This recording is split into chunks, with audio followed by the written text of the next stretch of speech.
बोल सियावर रामचंद्र भगवान की जय। उमापति महादेव की जय।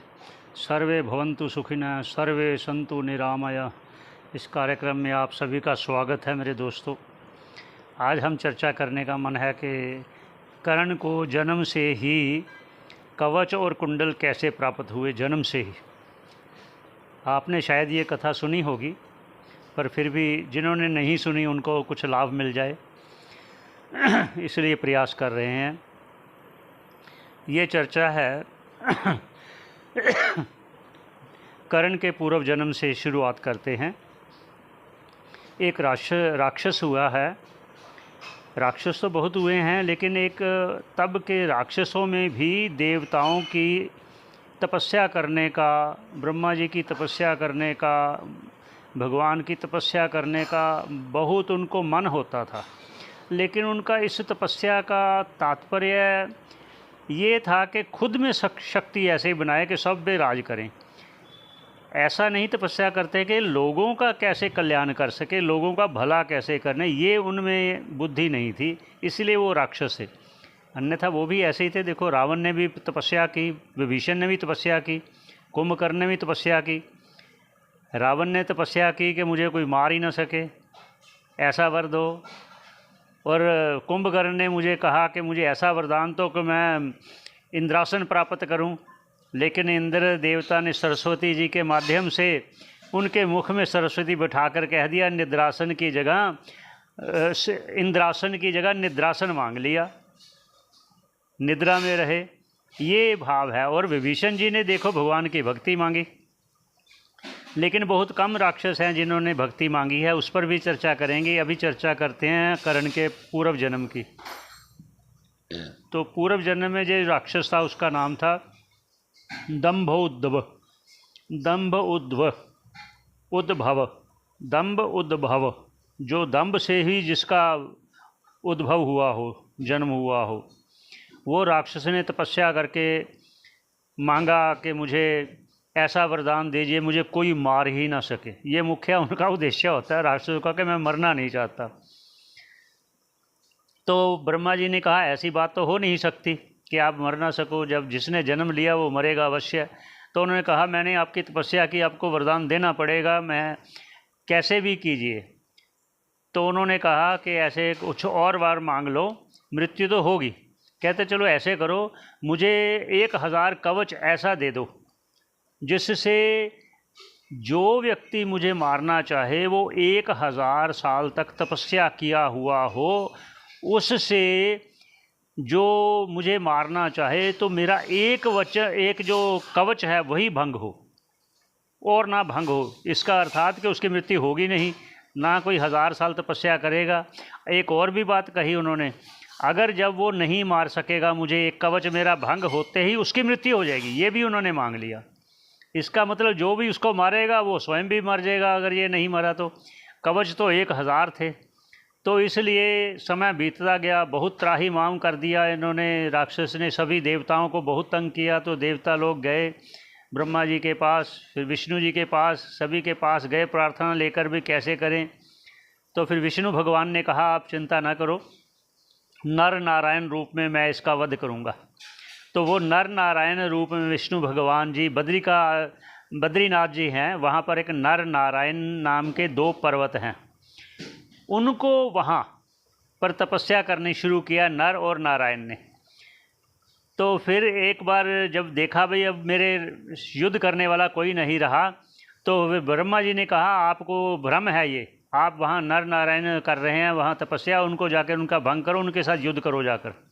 तो वो जब वहाँ गए तो वहाँ पहले नर जी को उन्होंने चैलेंज किया, ललकारा।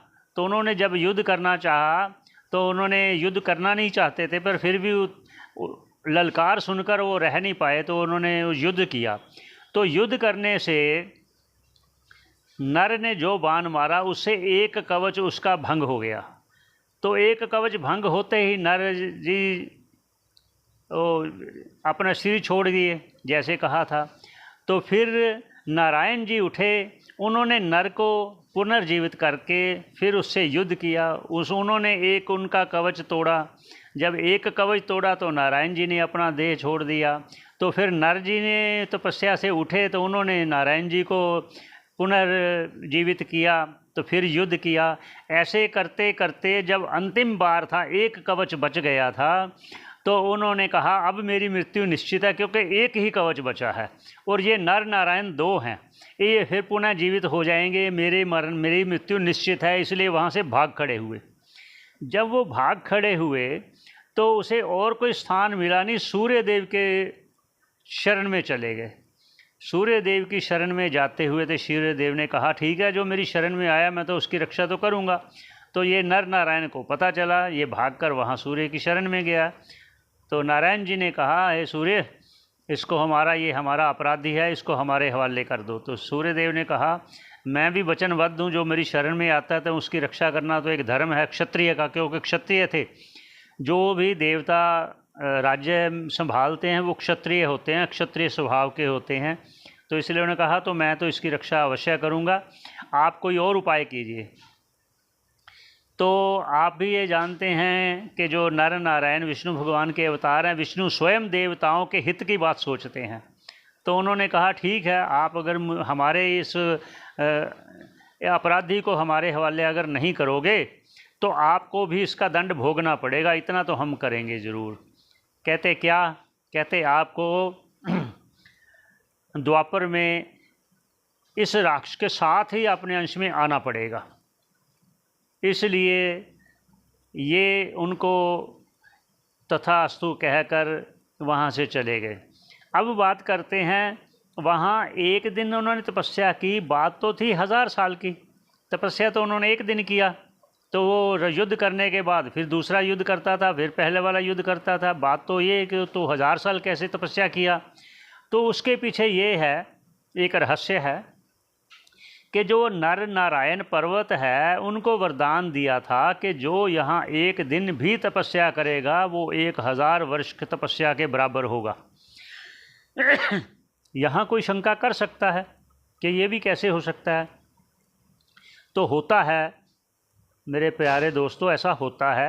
वो कैसे होता है इस पर कहते हैं कि जिस प्रकार सतयुग में जो 1000 साल तपस्या करने का फल था वो त्रेता में 100 साल रह गया, द्वापर में वो 10 साल रह गया, वही 1 साल यहाँ कलयुग में है, उतना फल मिलता है जो सतयुग में होता है।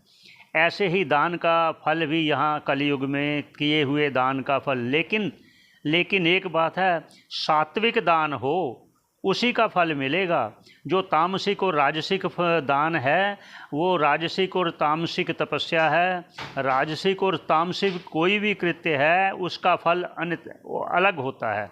लेकिन यहाँ बात हो रही है जो तपस्या का फल है पर अर्थ, पुरुषार्थ और परोपकार के लिए, उसकी चर्चा हो रही है। भगवान श्री कृष्ण जी भी कह रहे हैं देशे काले च पात्रे च तद्दानम सात्विकम, वो सात्विक धन कहलाएगा जो देश को देखकर, काल को देखकर, पात्र को देखकर दिया गया दान हो, वो सात्विक कहलाएगा। वो फलदायी होगा पुण्य का, वो फलदायी होगा प्रभु की भक्ति का।